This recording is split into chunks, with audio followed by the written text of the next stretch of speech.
For centuries, political views on how much the government should be involved has created division and controversy among countries and their people. Recent polls have shown that more young people in the United States believe we ought to turn to socialism. 45% of young people in the polls, I don't know how much we can trust all of that, claim that we need limits on free speech.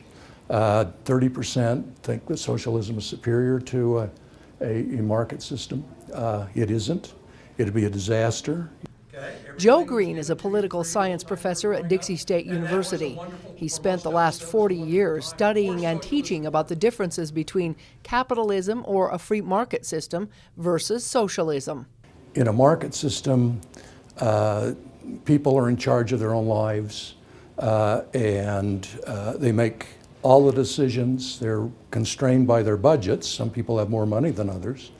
But other than that, you get to spend your money on what you want. Professor Green told ICL members that the biggest differences between capitalism and socialism is that a capitalist market is customer-driven, where consumers lead through supply and demand. He said in a free market society, people make choices by demanding services or products. You get to make those choices, and we leave it up to the businesses to try and satisfy consumer wants and needs. And he said those businesses that don't keep up with technology changes in the market don't survive. He believes that competition is healthy.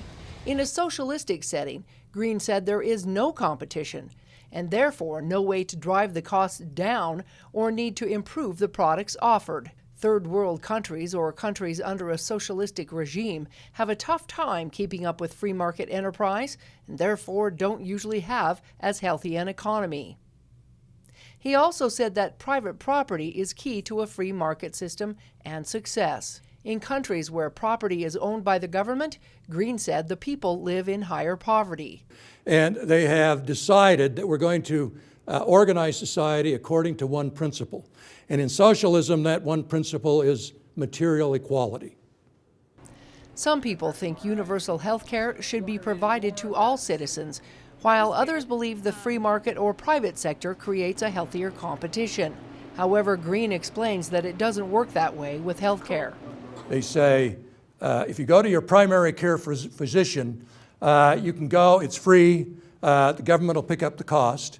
But if you need further procedure, a specialist of some kind, then you go on a waiting list. And the main difference between Republicans and Democrats is also based upon government control.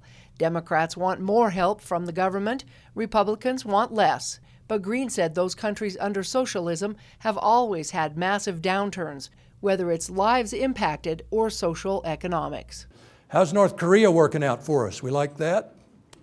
Vietnam, Cuba, Cambodia, where 2/5 of the population was killed between 1975 and 1978 based on an idea. We're going to get rid of all the Western influences, so anybody who wore glasses or spoke a foreign language simply murdered.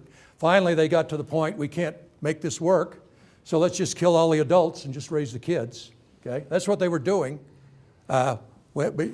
before Cambodia fell. While some measure economics in quantities or outputs of gross domestic product, others measure it in quantities based on socio-economic changes and even morality. Green said taking away liberties and freedoms in this country would only spell disaster. Stop all of the shooting. I don't think we'd ever get all of the guns. We've tried to get all of the drugs, and we can't seem to do that. For a long time, we tried to stop all of the abortions. We didn't seem to be able to do that. It's people do what they want, and if you tell them they can't, then they just then really bad people in black markets come along. And Green argues that the free market will always be superior to socialism. It is superior, and I think that a market system, I don't like the word capitalism, Karl Marx invented it, and it's misleading, is a more moral system than socialism. Now, in the ideal, socialism is real moral. In actual practice, it never has been. So. From Dixie State University, Melissa Anderson, CEC News.